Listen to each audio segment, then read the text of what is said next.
Show me who your friends are, and I'll tell you who you are.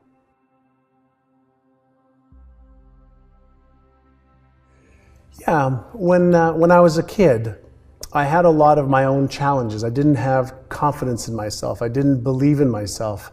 I had some big challenges, with the law and getting into trouble in school and getting into trouble outside of school. And I was really fortunate. When I was 19 years old, I met a wonderful gentleman who was very successful with his family. He was very successful giving to charities. He was very healthy. He was very gentle and kind. And he really wanted to do good in the world, not just for himself, but to make the world a better place. And he started to teach me that the reason I was getting into trouble, the reason I wasn't getting great results, was what I believed about myself. And he taught me the power of my beliefs. He taught me the power of, what I do every single day matters. He taught me the power of the intelligence in the universe, that I could utilize my brain like a radio, sends a signal out into the universe. He said, you could send a signal out using the power of your thoughts. He says, but you're also capable of receiving information, just like the great inventors, whether it was Albert Einstein, whether it was Edison, Michelangelo, any of the great inventors. They had these ideas that came to them, and they were just normal human beings, but they took advantage of the messages that they were getting in their hearts and their intuition. Wow. And so he taught me some of the power of the brain, and by using what I learned that I could achieve a lot more than I ever thought was possible when I was younger. And so now I want to take what I've learned for 33 years and teach it to other people to make the path for them a little bit easier.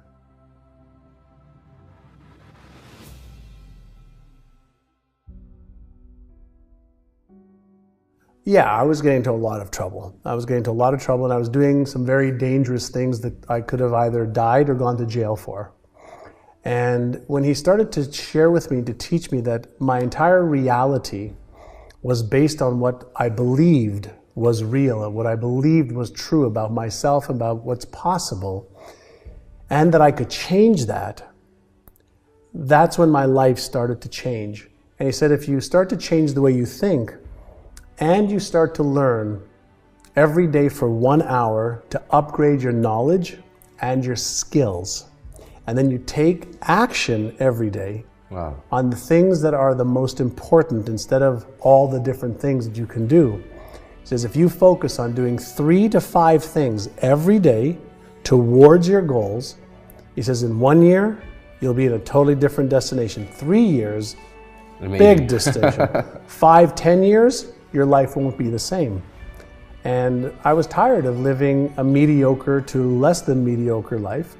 And so I said, listen, you seem to have a good plan and a good path. You're making millions of dollars. You're giving a lot of money to charity. You're happy. You're healthy. You've got a great family. I want that. And he said, if you want that, follow the blueprint. Don't try to figure it out. Just follow the blueprint. And that was another lesson that he shared with me, is that you don't have to reinvent the wheel. Yes. Like if you want to fly right now, you don't have to figure out how to fly. There's already a blueprint for how to generate or create an airplane. Yeah. So if you want to be healthy, there's already a blueprint. If you want to make more money, there's already a blueprint. If you want to buy real estate or the stock market or start a business and grow a business, there's people before us that have already got the blueprint. And all you have to do is paint the numbers inside the box, and then you can use your creativity. So I just became a very good follower for a long time of things that worked. And when you follow things that work, it's like having the combination to a safe. If somebody gives you the combination to a safe and they tell you turn this way a little bit, turn this way a little bit, turn this way a little bit, turn this way a little bit, then open it, you can have access to it. But most people don't look for the combination, and then even when they get the combination, they try it in the wrong order. And so I learned at a very young age, thank God, to at least follow the initial plans. Then if you want to get creative, then you could add your creativity, your genius to that as well.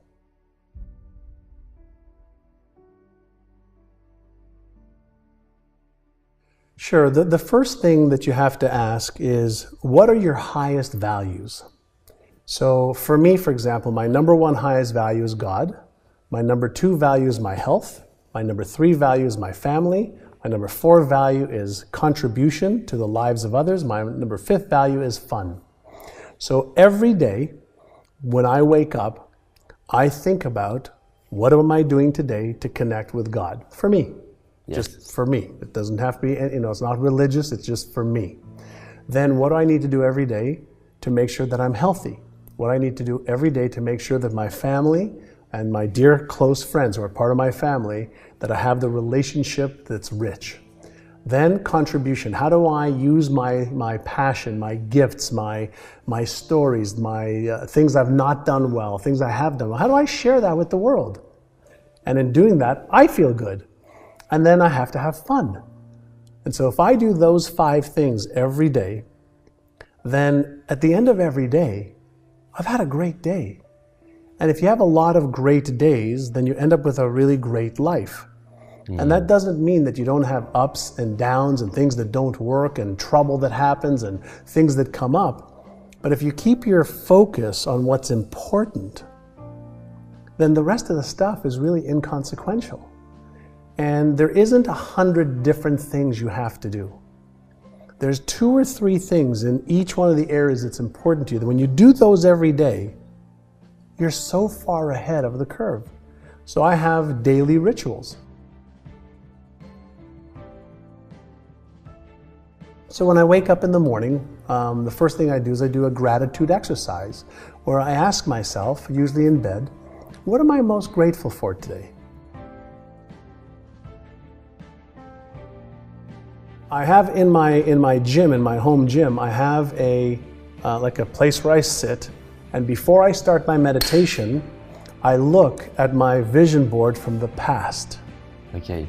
So I get connected to the different things that I've been able to achieve, and I remember every day when I set my mind and my focus to achieving goals, I can achieve all of my goals.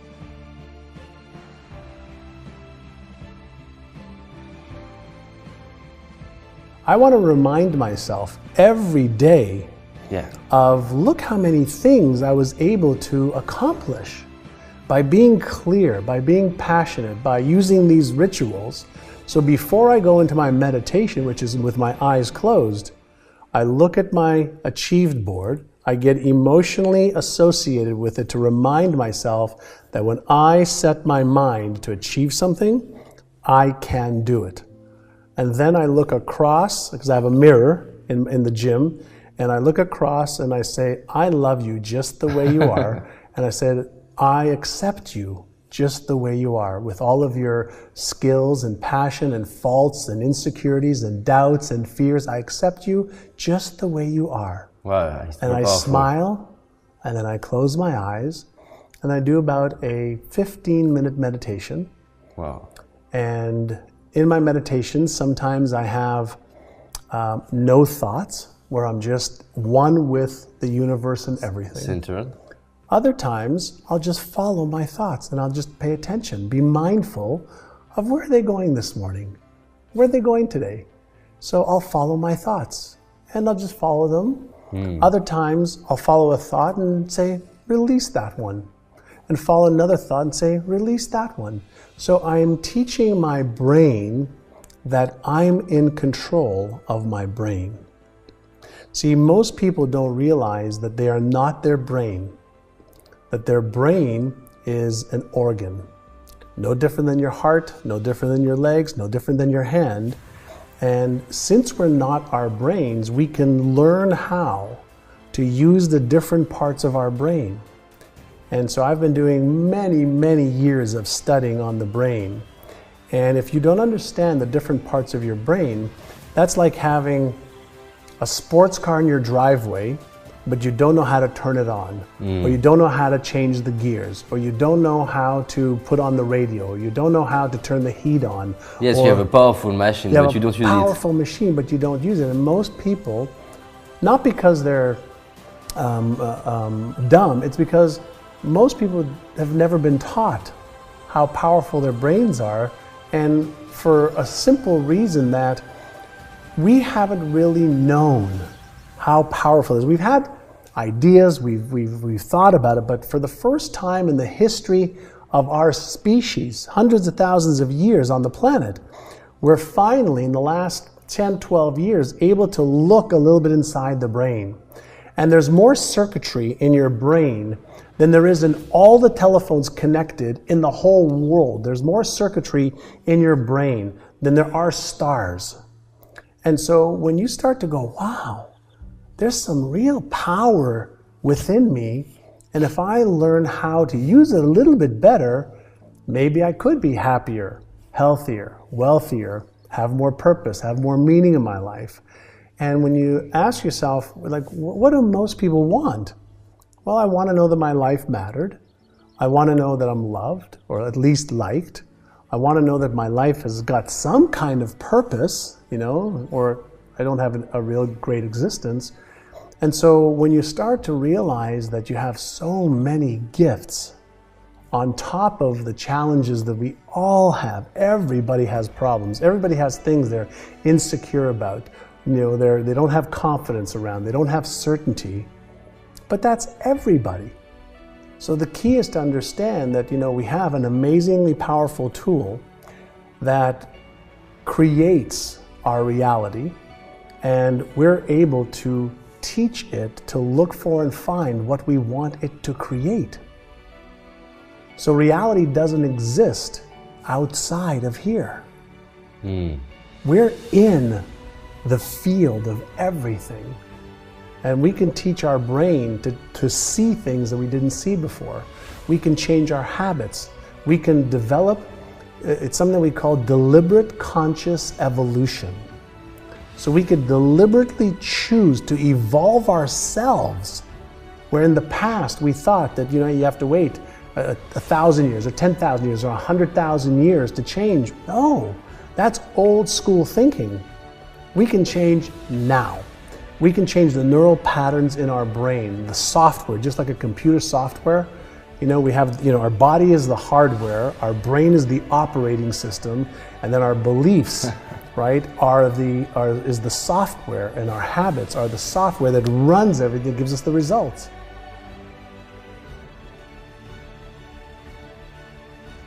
Well, all of the latest research shows that it takes an average of 66 days.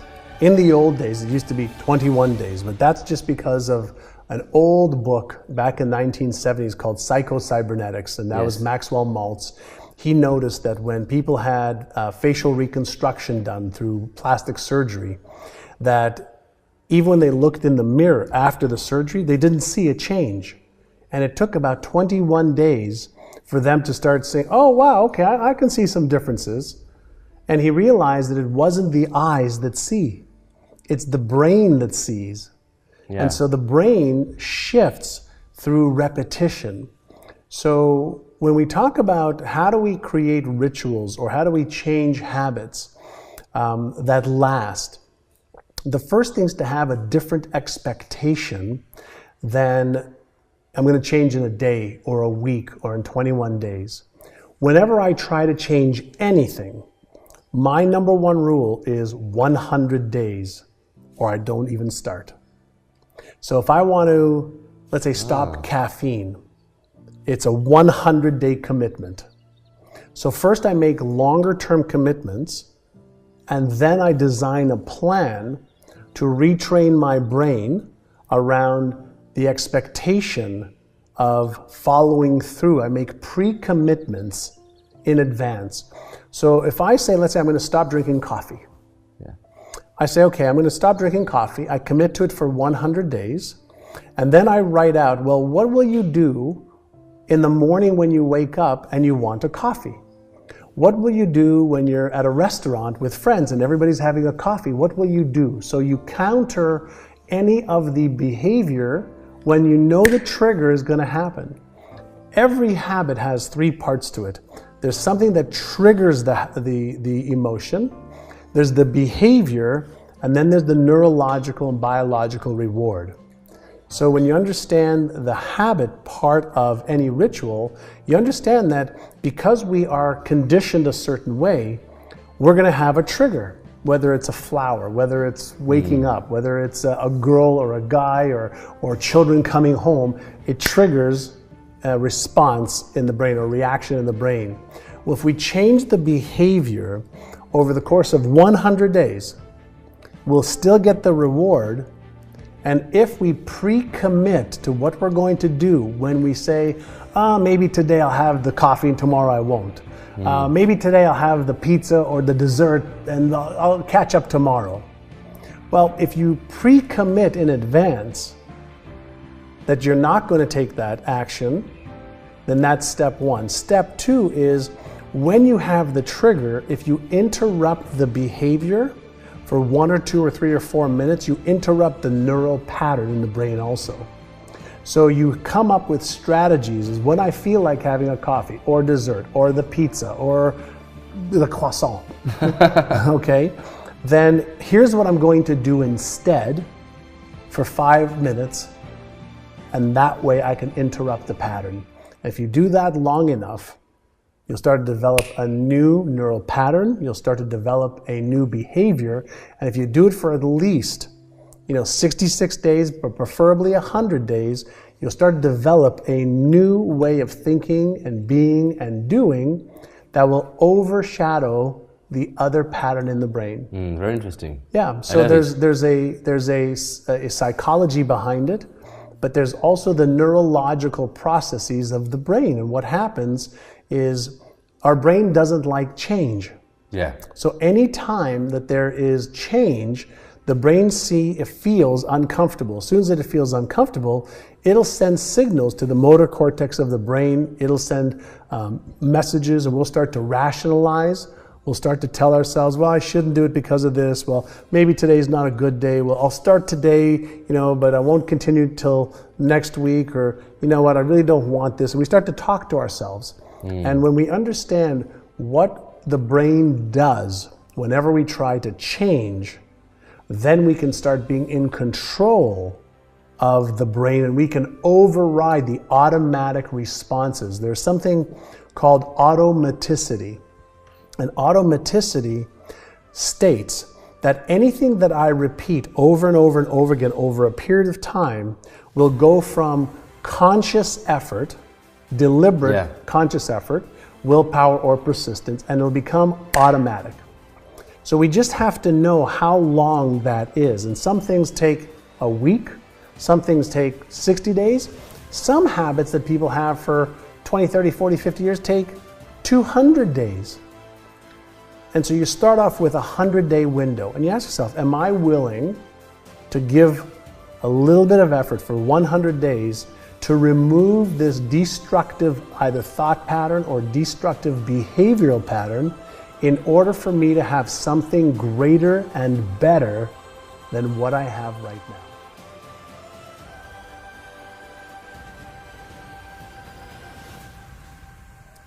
Imagine if I give you a Hollywood script right now, okay? And I say to you, if you learn this script for the next 6 months, I will give you $10 million to be on stage to deliver that. We're going to film you, and if you're amazing, you're going to have a chance to win an Academy Award. What will you do with the script starting today? I start to learn. You start to learn. You start to read it. You start to emotionalize it. You start to practice it. You start to do everything possible to become something that's in writing. Something that came out of somebody's head, that they wrote a script for, that you don't have any idea what it is. But if you made a commitment to becoming that person, and you rehearsed it and practiced it every day, you wouldn't get it right the first day or the first week. Or the first month. Or the first month. But if you knew there was a big payday, emotionally, spiritually, financially, and that people would go to the theaters and love to watch it, and they'd laugh or cry or be sad and be happy because you were able to take them on a beautiful emotional roller coaster ride, then you would become that role. Yeah. Most people are interested, they're not committed. And the difference is when you're interested, you do what's convenient and what's easy. When you're committed, you do whatever it takes. I love that. Yeah. Can you repeat it? Sure. When you're interested, you do what's easy and what's convenient for you. Yeah. But when you're committed, I'm going to get that result. You put everything into it until you get the result. And so I always ask all of my clients, are you interested in achieving that and stopping that? Or are you committed and you'll do whatever it takes? Because ultimately, people have to make a decision what they want to trade their life for. Yes. Because every day we're trading our life for the people that we associate with, for the business or job that we have, for what we eat, for the health, for the enjoyment, for the fun, for the experiences. And you have to ask yourself, is my life worth trading for that? If it's not, today is a good day to stop.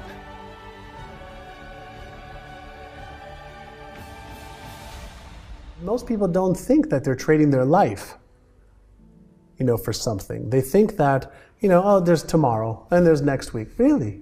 Well, I have, evidence to prove otherwise, that we have no idea, when the last breath will be. Yeah. So let's trade our life every day as it's the most important thing in the world. And not from an ego perspective, from a humble, grateful perspective of, wow, I get another day to live and to enjoy. You can be grateful and for be that. grateful for that, but then to respect it. See, respecting your life means you're going to trade it for things that you feel are worthy of it. Most people, ask themselves the wrong question. They ask themselves, am I worthy of the goal and the dream that I have? And they should be asking themselves, is that goal, that dream that I have worthy of my life? Change the question. And if you say, yeah, I'll trade my life for that, good, then go and do that. And you mentioned something before that I want to just touch upon. If you have a big enough reason why you want to achieve something, you'll do whatever it takes. Yeah. But if your reason isn't big enough, your excuses will be. It's always a balance, yeah. And we're always looking to be in harmony, right? We want harmony, just like an orchestra. Yes. And you want harmony between the different areas of your life so that it flows. And sometimes there's areas that are really great, areas that are not, and other times it's a little calmer. And the more you can be in that nice, gentle flow, the more your life works, and I find the happier people are. No matter what has happened to us in the past, Yes. whether it's a traumatic event, a failure, somebody who's hurt us, a mistake that we've made, we have to understand that the way that our brain works is it does as much as possible to move away from anything that could potentially hurt us. So the first thing that your brain does is keep you alive. Yes. But the second thing that it does is that it keeps you away from hurting yourself. Whether it's real or imagined, your brain will move away first. And it'll do protection mechanism first. So if you've had an experience from the past where you've made a mistake or you've disappointed yourself, you've disappointed other people, Your parents. your teachers, your brothers, your sisters, your co-workers, your brain is always looking for associations and similarities in what you want to do that might lead to the same disappointment or the same pain that you've had before. And as soon as it senses any type of correlation, it lights up the part of the brain that remembers the past and brings all of your past into the present moment so you feel it, and projects the possible negative consequences into the future. As soon as that happens, your motor cortex shuts off, the part of your brain that takes action, and the motivational centers of your brain. It just shuts off. And what it does, it either fights it, it freezes so that you are paralyzed, or it makes you run away the other way. Yeah. So that's one part of the brain that works. But if you understand that when that happens, you have an emotion, and it might be an emotion of fear. Fear of disappointment, fear of success, fear of failure, fear of abandonment, fear of rejection. There's 50 or more fears that we have as human beings that we're always aware of in the environment. And if you realize that those fears are possible, but they're not certain, what we have to teach ourselves is to be aware that those are possible, not certain, but then to flip the switch to the left prefrontal cortex part of the brain, which is really the brain that comes up with solutions. It's the brain that comes up with, directions, instructions, strategies, and tactics on how to make it happen instead of all the things that could go wrong. So we have different parts of the brain that are responsible for different functions. Most people don't know that they can switch from this part of the brain to that part of the brain. They could lower the amygdala, part of the brain that's responsible for fear and the emotional response of fear in the brain, that sends epinephrine or cortisol, neurotransmitters in the brain that we feel in our body. And then we feel these neurotransmitters in our body, then we think about what we're feeling, and then we feel more about what we think about. And if that's what we only focus on, yes, then it keeps perpetuating the exact same cycle. So we will just keep repeating stuff. Even when we do things that don't give us the result that we want, we become addicted to that result and that emotional state in our brain and in our bodies. Yeah. And so if we repeat that over and over and over again, we become addicted to that emotional state, and then we just repeat it because it becomes automatic. Yeah. So the key is to first become aware. And we developed at our company at Praxis, we developed a process called the 5R process. And the first R stands for recognize your thought patterns, recognize your emotions, recognize your behaviors, and ask yourself, are they going to move me towards what I want or away from what I want? Okay, so you don't try to change anything, just ask yourself. You recognize, just become more aware. And then instead of reacting to what you don't like, you learn how to respond. That's the second R. So recognize, then respond. Can I change this? Can I change the meaning of this? Can I change the emotion of this? Can I change, anything about this that is destructive? And the answer is yes. Yeah. The third part is to reframe anything that doesn't work for you. So whether it's a person, a situation, a circumstance, how can you reframe it? Look at it from a different point of view so that it doesn't have the same meaning anymore. And one of the things that we know is the meaning that we give anything determines how we feel about it. Yes. The meaning we give it, nothing has a meaning independent of our own thoughts and meanings. So can we reframe something, look at it a different way, emotionalize it a different way, so that we can use it as opposed to it using us?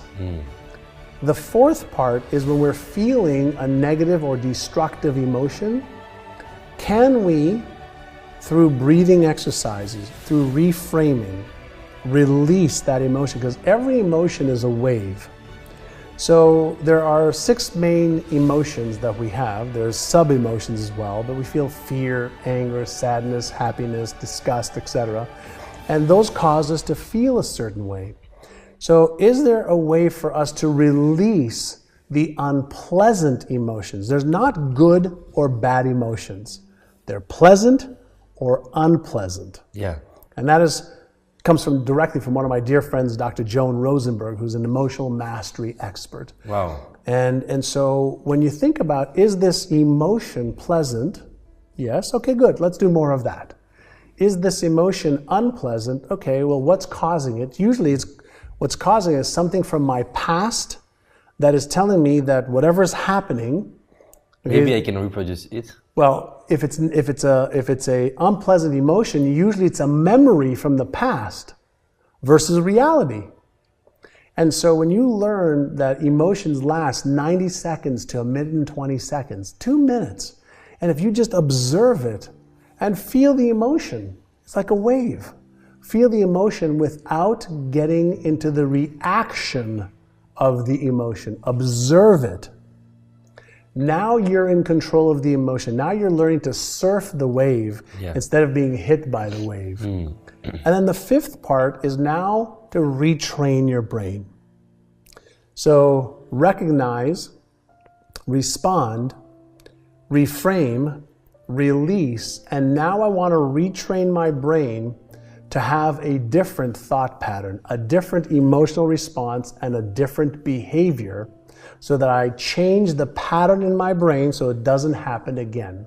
And if you do that 1 time, 5 times, 10 times, 20 times, the same thought or the same emotion or the same circumstance won't have the same power to cause you to freeze or run away or fight. Now we're starting to get in control. Yeah, it's great. Of great our process. own, I love it. of our own brains, our own emotions, and now we can start to use the spiritual side of our being, the higher side of our being, to move towards the greatness that I think is within every human being.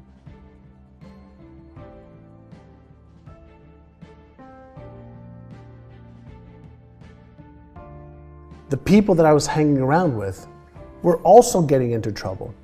When I was a little boy, I remember my father, he used to tell me, he says, show me who your friends are and I'll tell you who you are. Yeah. And so you're going to be the sum of the people that you invest the most amount of time with.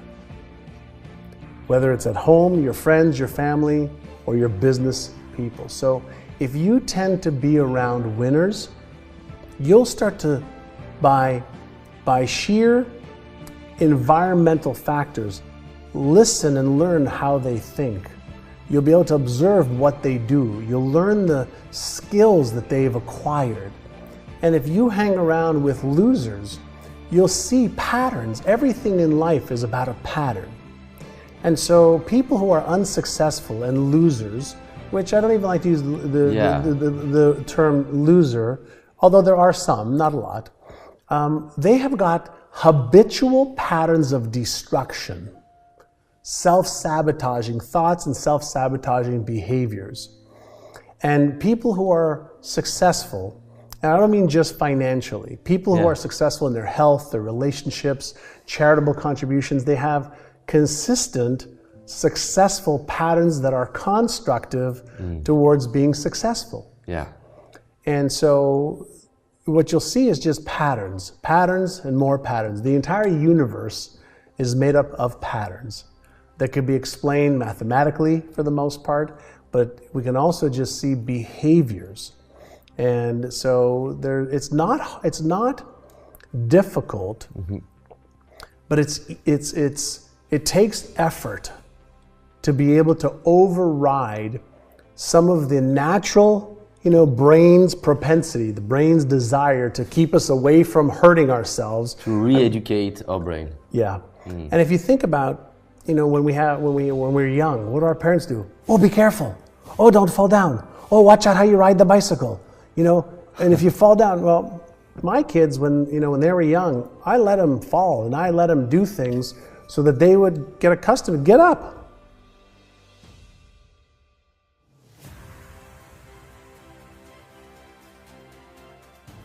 Yeah.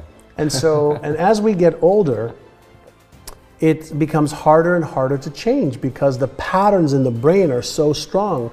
If you think about an oak tree, and if you looked underneath the ground to the root system, it's connected to all the other oak trees, maybe for miles around, all interconnected. So it's hard to change. It's hard to change it because you can pull the oak tree, but you still have all the roots that are connected. And if you had a little baby tree that's maybe been there for 1 year, it's much easier to go in and pull the tree out and take the root system out. And so as we get older, we become more and more conditioned to be more and more the same. So it's not that change isn't possible. It's most people aren't willing to commit to switching from what's comfortable to what's not long enough for the new to be comfortable.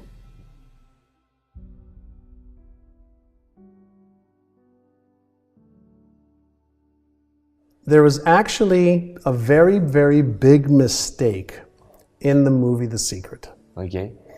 And in the movie The Secret, the story that was told was that all you have to do is think, believe in your heart, and you'll achieve. It's not true. There's a lot of people who think wonderful, great thoughts. They believe that I deserve this and I can have this. But they don't do one thing, and this is what causes their problem. You know what that one thing is? I want to know. They don't take consistent action every day.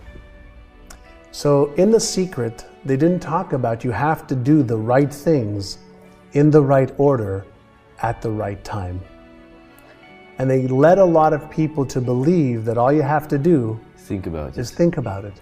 Well, I've never met a monk in a monastery who's been praying to make money, and through the ceiling, a safe falls with $1 million. I've never met that yet. But I have met a lot of people who think and believe, and then they learn what they need to learn. They upgrade their knowledge and their skills. They overcome their fears. They overcome their doubts. They overcome their lack of confidence. They overcome their lack of certainty, and they take action anyway. And then little by little, things start to happen for them. They achieve the results. And we call that the law of Goya, G-O-Y-A, get off your ass.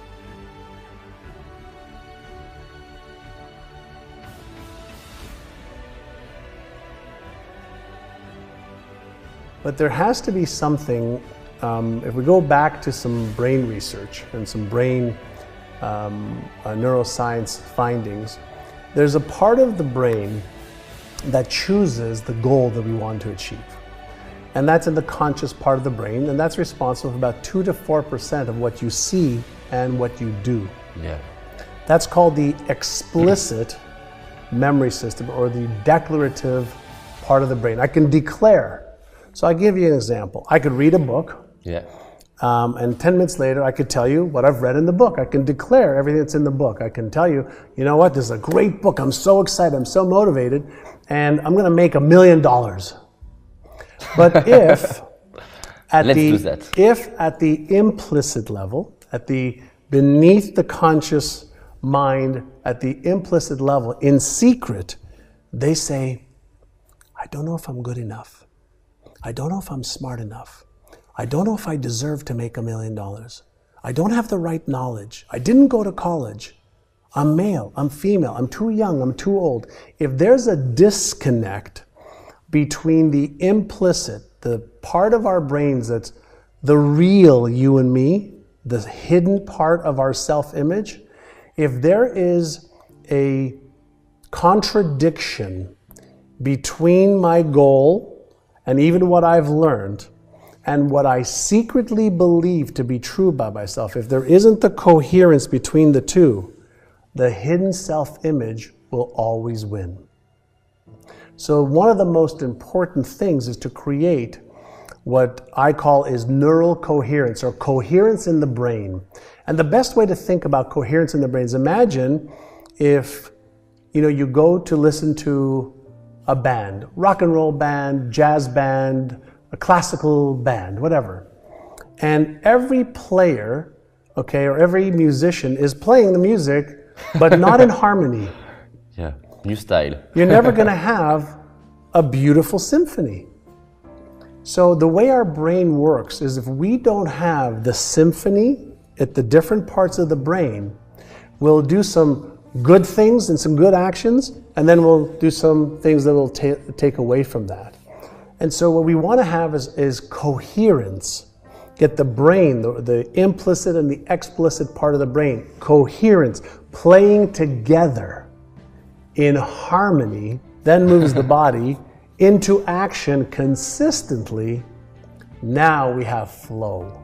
Now we have a way for us to take our ideas and take action consistently to achieve results. So I'll give you an example. You know, a lot of people ask me about money all the time. It's one of the things we teach people how to do is grow their businesses and how to make more money. And they say, well, you know, I want to make more money. I said, well, in order to make more money, first you have to believe that you can, right? Then you have to believe you deserve it. Then you have to make sure that you have something that you can earn money with. So it's either going to be your ideas. You can sell your ideas. You like can a trainer. Yeah, like a trainer.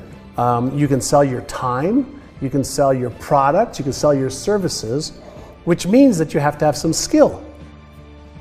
Or you have to have somebody else who could do it for you. You have to see your skill, right? Well, you have to either see your skill or determine what skills are needed. Okay. And if you don't have it, get somebody else who has it to help you. And so when somebody tells me I want to make more money, I say to them, let's say we have a pen. I don't have a pen here, but if we had a pen, yes, and we wanted to make money, we could go and find somebody who wants to buy this pen right now. And how much is somebody willing to pay for the pen? Well, if the pen is worth $1, maybe you can get $1 for it. But what about finding somebody who needs it because they have to sign a contract that's due in 10 minutes? That person might pay $100 for that pen. Yeah. So our job is to take, you know, our skills, our knowledge, our products, our services, our abilities, and to be able to present it to people who need it and want it in exchange for money. And so anybody in 1 or 2 hours, if they're serious, could go make some extra money. At nighttime, on the weekends, in the morning, during the day, it makes no difference. Because money is a byproduct of exchange. Yeah, I add value to someone. Adding value to somebody, and you can add value in a variety of different ways.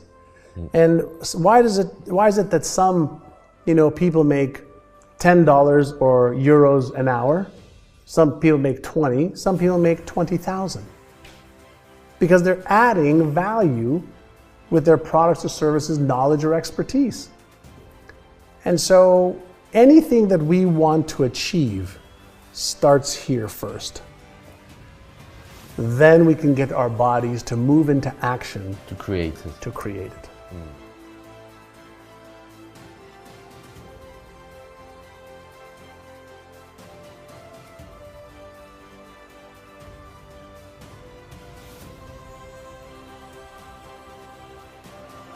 Almost everyone. There's a misconception that business is easy. And I have a lot of clients of mine, for example, that are doctors and lawyers and professionals that have an expertise in a certain area. But nobody's ever taught them about finance, about legal, if they're not a lawyer, about marketing, about sales, about technology, about operations, about management. And being an entrepreneur is like solving a Rubik's Cube. Yes, I see that. Right? So you can have the 2x2 with 2 colors, you know, it's easy. If you want a little bit bigger business, that's 3x3. There's more combinations and more things that need to be considered. 4x4 now has billions of different moves. Just 4x4 is billions of different possibilities. Wow. When you get to the 8x8 or 16x16 Rubik's Cube, there's quintillions of possible moves that you can make. So building a business is all about recognizing patterns and knowing which move to make at the right time. And there's 4 options that you have. 1 is do it yourself and try and figure it out. 2 is get help. 3, get it done for you, or 4, don't do it. Okay.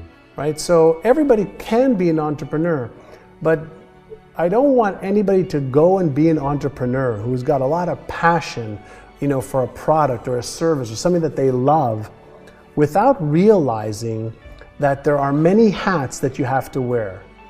Right? There's the person who has to know all the little details. There's the person who has to have the vision. There's the person who has to manage. There's the person who has to create the strategies and the tactics of what to do.